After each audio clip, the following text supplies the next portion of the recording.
Ecclesiastes 7:21. Don't listen to everything that everyone says, or you might hear your servant cursing you. Huwag pakinggan ang lahat ng sinasabi ng lahat ng tao na lamang. Baka marinig mo pa na minumura ka ng mga sarili mong tauhan. Hear no evil. Panginoon, salamat po dahil kayo ay pinanggagalingan ng mga salitang nakakapagpataas sa aming espiritu, nakakapagpalakas sa aming loob, at nakakapagpalinis ng aming kalooban. Sa sandaling ito, kami po'y turuan ninyo, akayin, upang lalo naming maunawa yung kapangyarihan ng salita at kung paano namin ito dapat napakinggan o di pakinggan para sa aming kabubuti. At ngayon, Panginoon, nais namin kayo po ang mangusap, mangaral at gusto naming sa inyo makinig. Let your voice be heard and let it be your voice alone. Father, we ask you, we thank you, we glorify you, in the name of Jesus, your Son, our Lord, our Savior and friend. Hear no evil. Sabi ng isang lumang kanta, when you go through a day and you hear what people say, they make you feel so bad. They make you feel so small. It's really very possible. And there's a growing scientific evidence in neuroscience that says what you hear shapes and reshapes your brain. Na araw-araw, minuminuto, naiiba ang korte ng ating utak. Sa maliliit at malalaking paraan, nasusukat na ng neuroscience ang nagaganap na pagbabago sa korte ng ating utak. At isa sa mga nag-iimpluwensya ng korte ng utak natin today, last week, next week, are what we hear. Ang korte ng utak ng tao hindi permanenteng gano'n na lang, naiiba-iba. At naiiba yan ng mga nadidinig na salita. And the shape of your brain shapes your thoughts. Kaya may mga brain na korteng negative, may korteng positive, may korteng mareklamo, may korteng loving, may korteng mapagtiwala, may korteng utu-uto. Kasi nga, may mga nag-iimpluwensya sa korte ng ating isip. At kung ano ang korte ng ating isip, ganun ang lumalabas na kaisipan. What you hear shapes your thoughts and definitely shapes your emotions. Meron ba tayong biglang nagring ang telepono, hindi mo pa sinasagot, kinabahan ka na.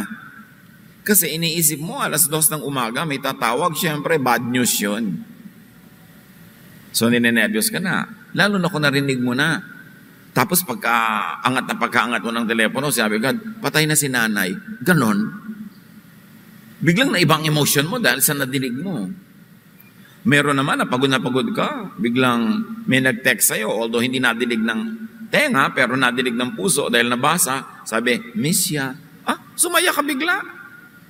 Kayang-kaya mong buhatin ang refrigerator dahil may nakakamiss sa'yo. Kung naiinis ka naman doon sa nakamimiss sa'yo, bigla ka nang hina, tinamad sa buhay. What you hear shapes your life. Kaya garbage in, garbage inside, garbage out. Proverbs 2:2, ang pakinig mo'y ibaling sa wastong karunungan. Pinipili ang pinapakinggan. Sinasala ang dinidinig. Sinusuri ang tatanggapin mula sa tenga papasok sa puso. Kasi pwede naman pagpasok sa tenga, itapon mo na uli. Huwag mo nang lulunin kasi alam mong hindi makakabuti sa iyo. Choose what you hear. Piliin, suriin, salain ang nadidinig. Focus your ears on what is good for you. Only what is edifying. Kaya nga sinasabi sa New Testament, whatever is true, whatever is beautiful, whatever is worthwhile, whatever is praiseworthy, think about such things. Ang pagtuunan ng isip ay yung mga nakakapagpalakas ng loob, nakakapagpasaya, nakakapagpagaan, hindi yung nakakapagpalungkot, nakakatakot, nakakapagpahirap ng damdamin. Have ear guards. Maglagay ng mga takip sa tenga, mga pansala, para hindi lahat pumapasok. Kaya sinasabi nga natin, hear no evil. Huwag lagi makinig sa evil. What is evil? Evil is not only just what is bad, but what is bad for you. Filter out garbage, toxins, and irritants. So in so many ways, how do you operationalize that in daily life? Don't listen to gossips. Especially gossips about you. Marami mga tao laging masama ang loob kasi lagi nilang sinasagap yung mga balita tungkol sa kanila. Anong sabi tungkol sa akin? Anong sabi nila? Anong comment nila? Sasama lang ang loob mo, ba't mo papahinahanap? At kung minsan, chismis tungkol sa mahal mo sa buhay, di sasama din ang loob mo. Ang daling-dali na magganyan ngayon dahil sa internet. Proverbs 16:28, a perverse person stirs up conflict, and a gossip separates close friends. So huwag ka rin makikinig sa mga chismis-chismis ng iba tungkol sa mga iba mong kaibigan, lalo't magkakalayo kayo ng kaibigan mo dahil dito sa nagchichismis na ito, hindi mo pa naman napapatunayan. At kahit mga kumisan, totoong may sinabi sa iyo yung kaibigan mo tungkol sa iyo, hindi ba ganda naman talaga tao? May sinasabi ka kumisan na negative tungkol sa isang tao, pero hindi naman galing sa puso, katilang ng dila, wala ka lang masabi. O totoo man sa emosyon mo nung oras na yon, pero mamaya hindi na rin dahil kaibigan mo na rin naman yon. Kung maririnig mo ang lahat ng sinasabi ng tao tungkol sa iyo, kahit ng sarili mong ina, ng sarili mong ama, kapatid, asawa, anak, baka magbigti ka. Hindi lahat naman ang sinasabi ng tao dapat mong dibdibin. Kasi hindi naman lahat dinidibdib din nila eh. At kung minsan dinidibdib ba nila, sa oras lang na yon. Pero mamaya hindi na. Tapos ikaw dinidibdib mo pa hanggang next year. Dala-dala mo ang bigat. Lalo kung ikaw ay nag-Facebook, nag-i-internet, ikaw ay pumupunta sa social media, mas maraming pumapansin sa iyo, mas marami ka ring negative pumapansin. May nagtatanong lagi, paano nyo po dinidilang bashers? Oh, well, bashers are fans. Negative fans, pero fans. So, hayaan mo sila. Follower mo sila. Napapagod silang sumunod-sunod sa'yo para kapintasan. Di tagahanga mo. Negative lang nga. So, bakit mo papakinggan ang sinasabi ng mga bashers tungkol sa'yo? Sasama loob mo. Kaya ang bilis-bilis na sumama ng loob ngayon dahil sa social media. Pag meron kayo nakikita isang politikong matagal ng politiko, artista, singer, known personality na matagal ng known personality, may nakikita kayo ng mga visible, audible persons, maraming nakakakilala, maraming sumusunod, may public life, tiyakin nyo, kaya nagsusurvive yon kasi marunong yon mag-deal with bashers. Hindi niya pinapansin. Kasi pag gagay kilala, may bashers ka talaga. In fact, malungkot ka kung wala kang bashers kasi hindi ka pala kilala. So, huwag niyong didibdibin yung mga bashers, yung mga negative na sinasabi sa inyo. That's their point. They're entitled to it. But you may not be affected.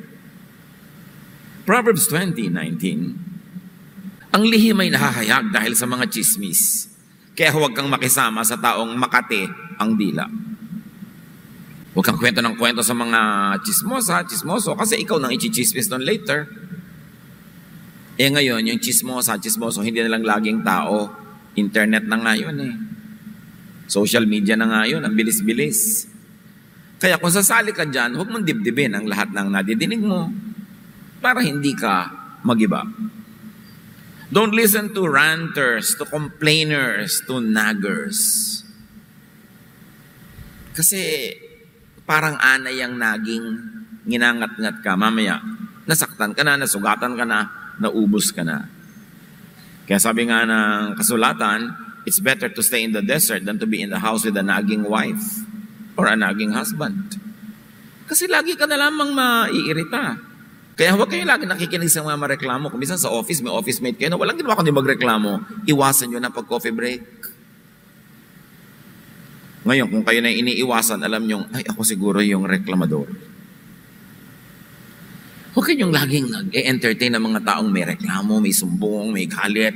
Dahil yung mga negative ng loob ng puso nila, ililipat nila sa puso ninyo eh. Di nasisira ang araw nyo, samantalang hindi naman kayo yung may gawa nun. Proverbs 21:19, It's better out in the desert than at home with a nagging, complaining wife. Or reverse that, husband, mother, father, son, daughter. Sino man ang laging mareklamo, hindi masarap kasama. So, limit your engagement with them whenever your social situation could afford such distance. Para hindi kayo laging naapektuhan. And don't always listen to habitual liars.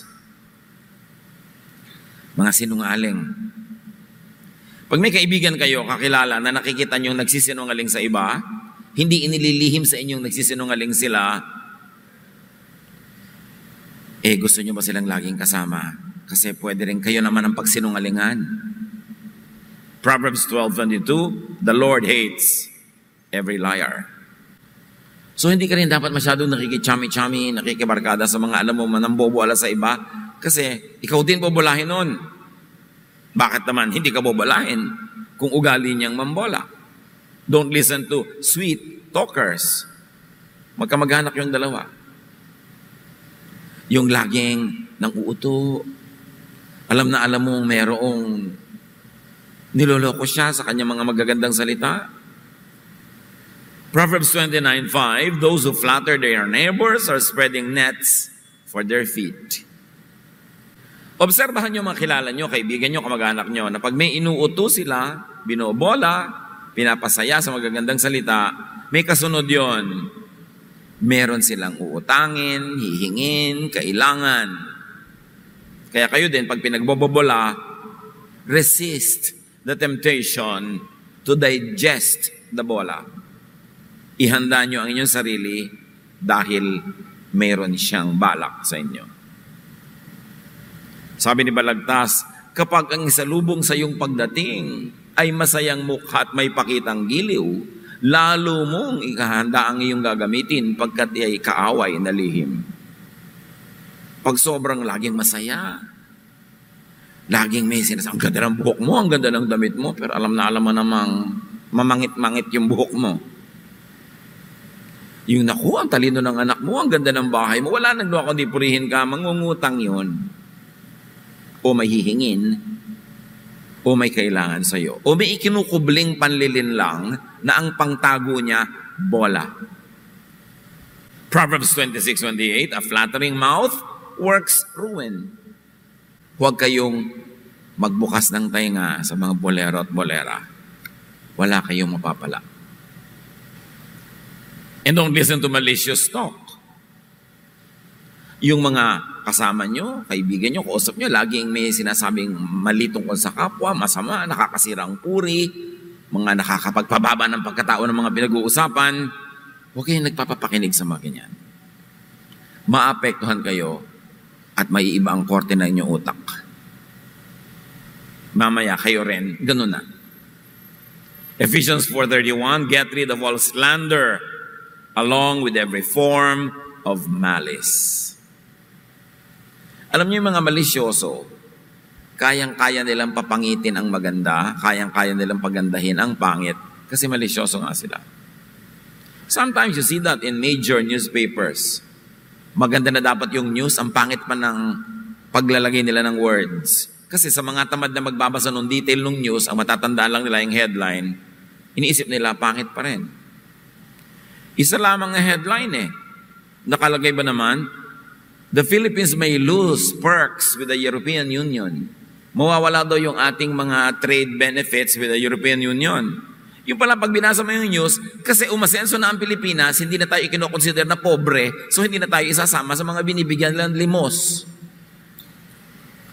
O may palakpak ba? Bakit? O sige, lakasan nyo para madinig mabuti. Hindi na tayo ikinoconsider ng European Union na pobre, kaya tinatanggal tayo sa mga bibigyan ng privileges. Pero ang malisyosong dyaryo, sabi, Philippines may lose perks with the European Union. Parang pisisimong gobyerno, ayan, walang tuloy tayo ng perks. Alam na alam mong malisyoso. Ang pangit ng pagpapakita, ang ganda ng balita. So makikita nyo, kahit sa kapwa nyo, kahit sa tao, kahit sa sarili nating pamilya, may mga ganong pagdadala ng balita. Maganda naman pala yung news, pero ang pangit ng presentation. Nakaka-apekto. Kaya dapat tayo nanunuri. And don't listen to vexing, disturbing, and stressful talk. Lagi na lang end of the world. Lagi na lang 666. Lagi na lamang na maiiba lang ang kulay ng buwan. Darating na ang Diyos, mawawasak na ang planeta, magkakagiba-giba na ang lahat ng buhay. So, kahit sa simbahan ko minsan tuloy, napaka-negative ng nadidinig mo lagi. Walang pinag-uusapan kundi ang kasalanan ni ganito, ang karumihan ni ganon, ang parusa sa kanya. Negative. Well, we should hear negative things in proportion and in its correct context. We should protect ourselves from needless negation of even positive things. Yung nakakainis, nakakayamot, nakakapagod, dapat huwag niya nang pakinggan. May mga pamilya na ang laging topic nila, yung kinakabwisitan nilang hipag, pero yun ang laging topic. Yung mga nakakainis sa kapitbahay, yung mga nakaka-stress sa mga kakilala, kaibigan, yun ang topic. Ginagawa nyo silang star. You are fans. Negative fans, but fans. Gusto nyo ba yun? Ephesians 4:29, stop all your dirty talk. Say the right thing at the right time and help others by what you say. Nakakatulong ba yung sinasabi mo? Hindi. Kasi mga kapatid, tayo nilikha sa wangis ng Diyos. Hindi man tayo kabaitan, may likas pa rin tayong bait. Kaya pag may nadidinig kang masama at pangit tungkol sa kapwa, may bahagi rin ng puso mong nasasaktan. Kahit hindi mo laging nararamdaman yon. At pag ikay nagsasalita ng pangit sa iyong kapwa, naninira ka, kahit gusto mo yung resultang nasira siya, may pagkatao ka pa rin na bahagi ng Diyos na nagdaramdam pag nakakasira ka ng kapwa. At pag hindi ka nakikinig doon sa munting tinig na yon, na nagdaramdam dahil sa mga kabalbalang ginagawa mo, maiiba ang korte ng iyong utak, pasama ka ng pasama. Hanggang mamaya, di mo na dinaramdam kasi namanhid na ang iyong budhi. Kahit kagalit sa isang tao, pag ginawan mo siya ng masama, dinaramdam mo rin. Kasi tao ka na nilikha sa wangis ng Diyos. Kaya pag may sinasabi kang maganda, may tulong kang binibigay, may ginagawa kang tama, may bahagi rin sa iyo na galing sa Diyos na nagagalak, nagbubunyi, na-edify. Kasi you were created in God's image. Do not destroy that image of God in you by doing what negates the Spirit of God. Huwag niyong kontrahin yung likas na kabanalan na nakatanim sa bawat tao sa pamamagitan ng paggawa ng kabaligtaran ng kabanalan. Kasi hindi ka pwedeng manira at manakit ng kapwa na hindi ka muna unang nasasaktan. Na hindi ka muna unang nasisira. Lalo't kamag-anak mo, kaibigan mo, mahal mo sa buhay, o dati mong mahal sa buhay, ang sinisira mo, parang may ipis ka sa noo, binaril mo, patay ang ipis, pero butas ang bungo mo. Wala tayong pwedeng gawing negative na hindi rin natin ipagdaramdam. Because we're all parts of one another. Lahat tayo ilikha ng Diyos. So stop stressful talk. Lalo na yung mga nanggugulo sa mga religious issues. Tahimik na yung tao, maganda ang effect sa kanya ng kanyang pananalig, payapa ang kanyang buhay. Huwag niyo nang guluhin ng sari-sari mga religious issues. Sa Acts 15:24, nabalitaan namin ginugulo kayo ng ilang kasamahan naming galing dito kahit hindi naman namin sila inutusan. At binabagabag nila kayo sa pamamagitan ng kanilang itinuturo. So maraming katuroang nakakabagabag. Mga kapatid, lahat ng katuroan na sa Biblia. Gusto mong matakot? Meron. Gusto mong mag-guilty? Meron. Gusto mong mawala ng kapayapaan? Meron. Gusto mong maging malupit ka sa kapwa? Meron. Meron na makukuhang verse na magsusupport sa iyo. Pero gusto mong maging mabait? Meron din. Gusto mong maging mapagpatawad? Lalong meron. Gusto mong matahimik ang loob mo? Meron. So, ang nagpapagulo o nagpapatahimik sa loob mo ay kung saan ka nagtutuon ng pansin. Kung ano ang iyong dinidinig. At nakakalungkot na marami mga preachers and teachers na hindi ko alam kung ano ang mga nangyari sa buhay nila, kung ano ang mga kabiguan, kapighatian, kapaitan, na ang lahat ng lumalabas sa kanilang teaching, yung mapait, yung masakit, yung nakakapagpahirap, nakakapagod, na para bang gusto nilang gumanti sa mundo. Kaya kahit sa mga spiritual so-called or religious preaching, pipiliin mo pa rin ang papakinggan mo. Because Everything is in the Bible. Gusto mo ng horror? Ang dami. Gusto mo ng paraiso? Ang dami. Gusto mo ng kapayapaan? Marami. Gusto mo ng kaguluhan? Marami. Gusto mo maging anti-anybody ka? Marami. Pero gusto mo maging pro-anybody ka? Marami rin. Kaya itinuwid ni Jesus sinala niya yung lahat na nakaka-stress. Nakaka-stress sa mga law, nakaka-stress sa mga kautusan, nakakapagpatigas ang puso, mga nakakapagpalupit ng mga katuruan. Sinala niya lahat. Sabi niya, ano niya lahat ng yan? Kalimutan niya na, there's only one law I'm giving you, love. And there's only one thing I like for you, rest. Kaya itinuwid ni Jesus. May Jesus na, pag nilampas-lampasan mo pa siya, kung kani-kanino ka pa kumuha ng mga nakakatakot, nakaka-guilty, nakakapagpahirap ng loob at nakakapagpagalit, may stress ka. Kaya hindi lahat ng nagre-relihiyon napapahinga, merong lalong napapagod. Depende kasi kung anong dinidinig, kung anong nadirinig. Don't listen to discouraging, negative, pessimistic talk. Si Job, dumating ang kung ano-anong pagsubok, pero nanindigan siya sa kanyang pananalig sa Diyos. Ano sabi ng kanyang asawa na dapat sana'y bigyan siya ng lakas ng loob? Job 2:9. Sinabi ng kanyang asawa, mananatili ka pa bang matuwid?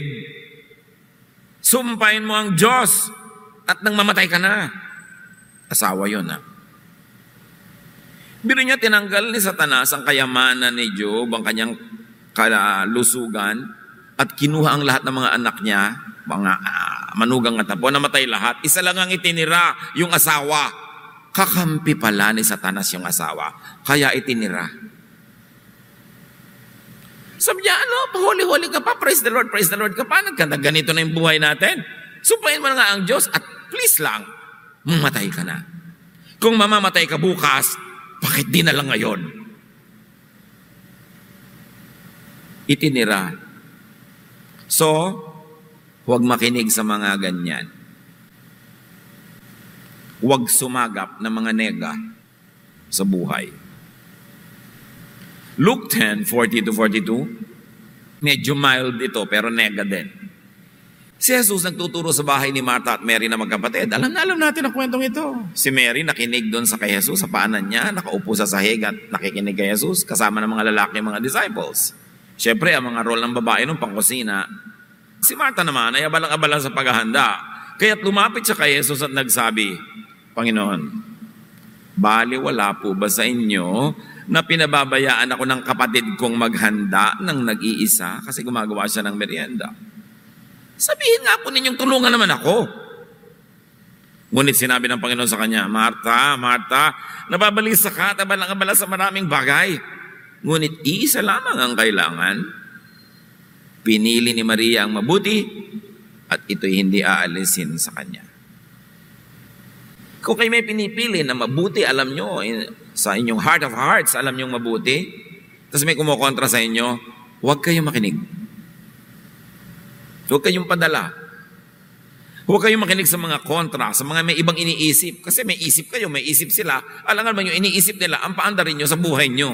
Di paandarin niya sa buhay niya yung iniisip niya. Tapos paandarin nyo sa buhay nyo yung iniisip nyo. Basta't sinuri nyo na at inalam nyo di naman masama. At lalo pa kung ito'y mabuti. Do not let negative people talk you away from your passions.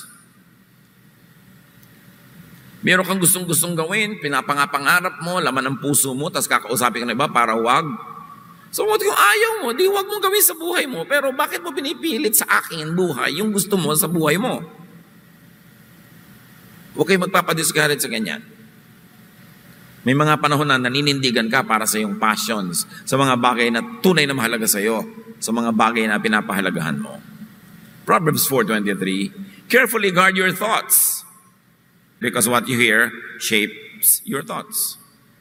Because they are the source of true life. Ano daw ang source of true life? Your thoughts. Because as you think, you become. As you think, you are. So bantayan ang laman ng isip. Keep watch over your ears. They are the doors to your mind, to your heart, to your intellect, to your emotions. Ecclesiastes 7:21, Ang ating opening verse. Don't listen to everything that everyone says, or you might hear your servants cursing you. May mga tao, at meron akong mga kilala talaga na nasubaybayan ko ang buhay nila ng ilang dekada na, laging tuwing pupunta sa iyo may sumbong, may hinaing, may lungkot, may kabiguan tungkol sa kapwa. Laging merong nakikitang mga mali. Laging may nakikitang mga dapat ipagdamdam. Pero tuwing makikita mo sila, yun at yun ang topic. Naiiba lang ang lugar, naiiba lang ang detail, pero yun pa rin. Kaya pag makikita ko sila, sa loob ko lang, ano na naman ang mga sumbong nyo laban sa buong daigdig. Bakit ganon? Kasi yun ang hinahanap nila. Do you know that sabi ni Jesus, seek and you will find? Hindi lang yun, seek blessing and you will find blessing. Seek chismis and you will find it. Seek sama ng loob and you will find it. Seek mga bashers and you will find them. Seek anything that will make you feel bad and the world is amply provided with such things. Kung anong hinahanap mo, matatagpuan mo. Baligtarin mo yon. Kung anong natatagpuan mo, yun kasi ang hinahanap mo. Kaya kung gusto nyo sumama ang loob, lagi nyo sabihin pag may dumarating, anong sabi nila? Bakit mo gustong malaman ang sinasabi nila? Lalo't may kabakanan na negative. Ba't mo pa alamin? Para sumama loob mo? O ano raw? Anong latest? Yung mga taong laging nagtatanong-tanong kung anong opinion ni ganun, anong sinabi ni ganun, naku, sasama ang loob niya lagi. At kung habit nyo yan, palitan. In fact, pag may humahangos, habol-habol pang hininga, alam mo, sabi ni quiet. Kung hindi ako mapapasaya ng sasabihin mo, scram. Get lost. Manahimik ka. O supalpalan yun ng bibing kang merienda para matahimik. Tuwing may darating, tuwing magte-text. May mga text ko minsan, alam mo yung pangalan, meron siyang message. Kung feeling mo, hindi naman makakaganda yung sasabihin, erase mo na agad, huwag nang basahin. Ba't mo pa babasahin? Yung mga iba, magigising lang ng alas 2 ng umaga para pumunta sa banyo, titingnan pa yung cellphone. May mga negative news sumamapalob, dito lang makakatulog. Problema mo yan. Nagkahanap ka ng samaan ng loob eh. Sa palagay nyo ba, makakakita kayo ng mas maraming negative o positive? Katitingin sa mga ganyan. Maraming negative. Sa palagay nyo ba, te-text ang kayo ng mga kamag-anak nyo lagi pag good ang news? No! Magte-text sa mga yan pag bad yung news. Sa palagay nyo ba, pag marami silang pera, te-textan kayo? No, pag walang pera, te-textan kayo. Pag marami silang kasiyahan, te-textan ba kayo? Bihira. Pero pag marami silang lungkot, te-textan kayo. So ang dami-dami ngayong pinto, pumapasok sa tenga mo, para ka lumungkot, para ka mainis, para ka magalit. Kaya dapat ngayon, mas lalo tayong mapagbantay. A person's home is not her or his castle anymore. Dati pag meron kang castle, may tubig sa paligid yun, walang makalangoy palapit, nakasara pinto, walang makapasok, mataas ang pader, walang makaakyat, nakalak ang pinto, walang makapasok. Pero ngayon, yung cellphone mo, dala mo hanggang tabi ng unan. Andali kang pasukin ng bad news. Andali kang pasukin ng inis, ng negative, ng chismis. So bakit mo itatabi? Huwag laging alamin ang iniisip at pinag-uusapan ng mga tao. More chances are that you will feel bad. Lalo ko ikay accomplished. Marami kang accomplishment, marami kang ginagawa, visible ka, marami kang projects. Huwag mong asahan na ipagbubunyi yun ng marami. Hahanapan at hahanapan kanila ng kasiraan, kapintasan, at pag pinakinggan mo yon, ikaw ang nagpalungkot sa iyong sarili. O kung makikinig ka man, dahil gusto mong malaman kung anong nararamdaman ng bayan, ng mga tao tungkol sa iyo, dapat meron kang mga safeguards na hindi ka lagi nagpapa-apekto. May isang matandang kasabihan, stick and stones can hurt my bones, but words will never hurt me. Ganon. Kung bato pa yan, pamalo yan, baka indahin ko. Words lang naman. So ako mamimili. kung makakasakit yan sa akin o hindi. Importante. Do not let your mind be poisoned. Do not let your mind be stressed. Do not let lying words deceive you. Mga panuri tayo dapat. Do not let unwise words blur your wisdom. At ang madalas na nagpapalabo ng ating katinuan, mga taong malapit sa atin, mga mahal natin o nagsasabing mahal nila tayo, madalas kasi yun ang may access to our ears. Sila din ang panggagalingan ng mga bagay na nakakapagpalabot, nakakapagpadilim ng katinuan. Bawat taong may access to your ears, you should treat as suspects. Because people who don't have access to your ears can never affect you. Do not let poisonous words destroy your relationships. Kung may tao, mga taong naging mahalaga sa'yo, mahalaga sila sa'yo, maganda samahan nyo, huwag nyo hayaan na may sisingit para sirain yon dahil sa kanilang mga salita. And do not let discouraging words weaken you. Kung meron kayo talagang maganda, gustong-gustong gawin sa buhay nyo, makinig kayo sa isa o dalawa lang na pwedeng magbigay ng negative opinion dahil lang talagang matalino sila at yun ang tingin nila. Pero huwag na kayo makinig sa maraming sisirain ng loob nyo dahil may iba lang silang pananaw, may iba silang gusto, may iba silang agenda. Huwag kayo makinig. Ang pakinggan nyo, sinasabi ng dibdib nyo, sinasabi ng salita ng Diyos, at sinasabi ng matatalino, disinterested counselors. Minsan kasi yung mga iba, ang payo sa'yo, ang ending magbe-benefit sa kanila eh. Susuriin nyo yun. At lagi na makipagniig sa Diyos. Psalm 63:6, I think about you before I go to sleep, and my thoughts turn to you during the night. Ano tayo ngayon bago tayo matulog? Manonood ng video, manonood ng 24/7 ng mga palabas sa TV, magte-text, Facebook. Mabuti sana kung very positive ang effect. Pero marami, negative ang effect. Balikan natin to, an old-fashioned way to go to sleep. Instead of counting sheep, you talk with a shepherd. Instead of talking to the world, you talk to the one who created the world, in whose hands the world is. Sabi niya, I think about you before I go to sleep, and my thoughts turn to you during the night. Nakakakalma yun. Nakakatahimik. Nakakapagpalakas ng loob. At nakakapagpahimbing ng tulog. Listen to the voice of God. And of course, the voice of God are not sound waves. Listen to the voice of wisdom and reason. That is the word of God. Listen to the voice of peace and serenity. The voice of health and wellness. This reflect and echo the words of God. Discover and rediscover clarity in serenity. Ito ang dapat nating balikan, mga kapatid yung paglilinaw at pagliliwanag ng isip dahil tahimik ka lang. Wala kang ginagawa. Wala kang binabasa. Wala kang kinakausap na ibang kapwa. Tahimik ka lang. Sa pananahimik ng isip, binibigyan mo ang Diyos ng space para i-reshape yung isip mo sa tama. Hindi mo binibigyan ng ibang elements, ibang nilalang, ng access to the reshaping of your brain at that moment. Kasi nananahimik ka lang, you leave it up to God. Discover, rediscover meditation.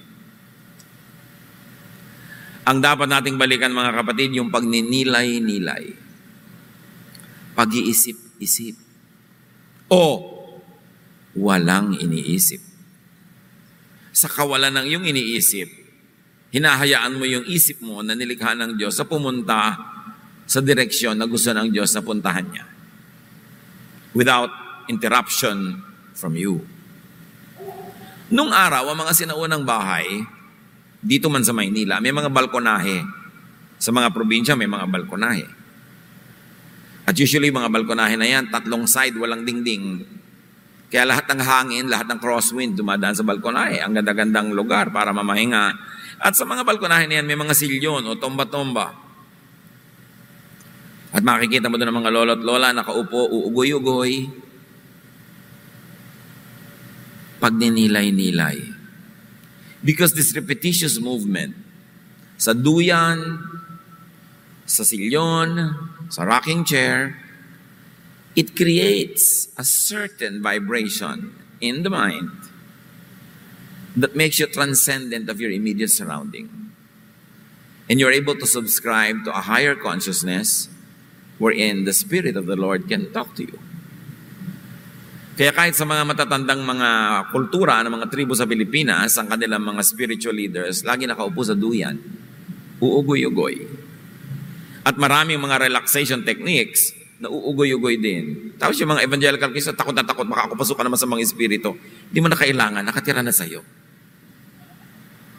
Hindi mo na kailangan mag-ugoy-ugoy pa para tirhan ka. Andyan na nga eh. Pero yung nananahimik ka lang kasi, yung rhythm, then there is something magical that happens, something spiritual, something very, very miraculous, that you get detached from the immediate surrounding and you become conscious, aware in another spiritual plane. And that is what meditation does.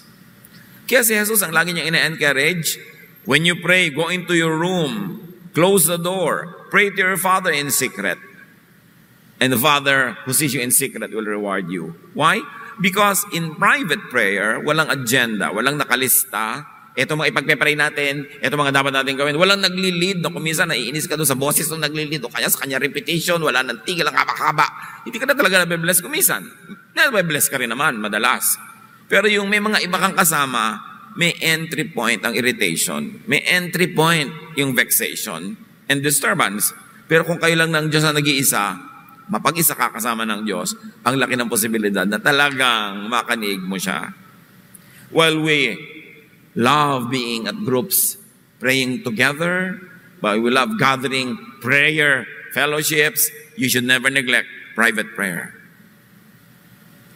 Hindi dapat pabayaan yung at kalimutan yung pananalangin ng tahimik na mag-isa, na walang listahan, walang prayer guide, walang devotional guide, nandun ka lang, uugoy-ugoy, at makikita mo ang presensya ng Diyos.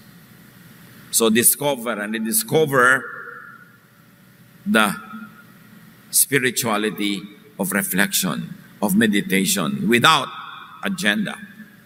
Magnilay-nilay, magbulay-bulay, manahimik. Huwag laging may gadget, huwag laging may kausap, at huwag laging may ginagawa. Nung araw, ang mga tao, pag nagbabiyahe, lalo hindi sila yung driver, kaya nakasakay sa kotse o nasa bus, lalo pupunta sa mga probinsya, yung bang kung saan-saan dumadating yung isip mo kasi nakatingin ka doon sa mga malayong mga palayan, mga nyugan, bundok-bundok, kung saan-saan ka dinadala ng diwa mo, nare-relax ka, nakakapag-reflect ka, nakakapag-meditate. Pero hindi ngayon eh. Pag may 40 taong laman ng bus, may 40 cellphone yun, nakasubsub sila lahat doon. Wala na ngayong quiet moment. Ang tao, kahit naglalakad, tumatawid ng kalye, nagtitext. Nung araw, pagpupunta ka sa mga opisina ng mga doktor, nakaupo ka doon, may mga babasahin, o nagpe-pray ka, lahat nagte-text. Naubusan na tayo ng private space in our minds dahil laging may laman. Wala na tuloy space yung meditation, quietness, reflection. This generation is very informed, but it is not wiser. We have all the information we want, but where is the wisdom to guide that information to make us better persons? To make us more quiet. In-improve daw ang communication, pwede ka makipag-text doon sa kaibigan mo na nasa banyo niya sa New Zealand, pero itong katabi mong nanay, kanina-kanina pa nandyan, di kayo nag-uusap. Ang laki-laki ng na-negate niyang technology. Ang matitinong tao, kinokontrol nila ang technology, hindi sila nagpapakontrol dyan. At huwag niyong aalisin sa buhay niyo yung blank time, blank space, na wala kayong iniisip, wala kayong ginagawa, wala kayong dinudot-dot-dot ng mga gadget, para magkaroon ka ng space na magbulay-bulay, magnilay-nilay, manahimik. At mga kabataan, kung kasama nyo inyong mga magulang, iligpit nyo mga cellphone nyo. Makipag-usap kayo, makipagkwentuhan, naghihintay sila na mabalitaan nyo ng mga nangyayari sa inyong buhay. Hindi yung kumakain na nga kayo nakasubsub pa rin kayo sa cellphone, kulang na lang isubo sa inyong mga magulang nyo yan. Kung pwede lang ang gawin, isusubo sa iyo, papalulun sa iyo, pati cellphone mo, pati mga computer mo. Kasi dinaramdam ng mga magulang yung ganun Yung mga anak nila katabi, hindi man lang sila pansin, hindi sila kausapin. Tapos, mababa ng grades. Mabuti sana kung tumataas ang grade, career research. Kung ano-ano pala nire-research. Maganda yung technology maganda idudulot yan kung under control. But don't let it control you. Psalm 46:10, our God says, "Come down and know that I am God." When will you know God? When will you know that God is God? When you calm down. When you are so quiet that you can hear your mind thinking. When your space, your mind is blank. Like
falls hard, washing away our sin. Rain falls hard, washing away our sin. Rain falls hard, washing away our sin. Melodies rise up, and new strength we find. Rain falls hard, washing away our sin. Rain falls hard, washing away our sin. Rain falls hard, washing away our sin.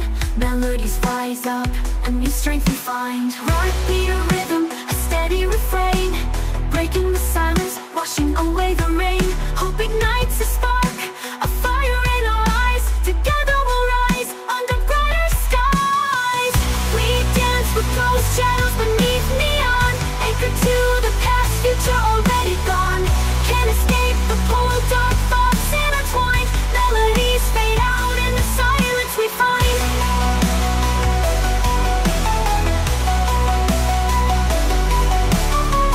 Paints the building streaks of gold, a chance to break free, a story untold. Maybe this heartache won't hold me so tight. Maybe a new day can set things right. Haunting beats pulse through the steady refrain, letting go of the past, a choice to be made. Break free from the pull, rewrite the design. Melodies rise up, a new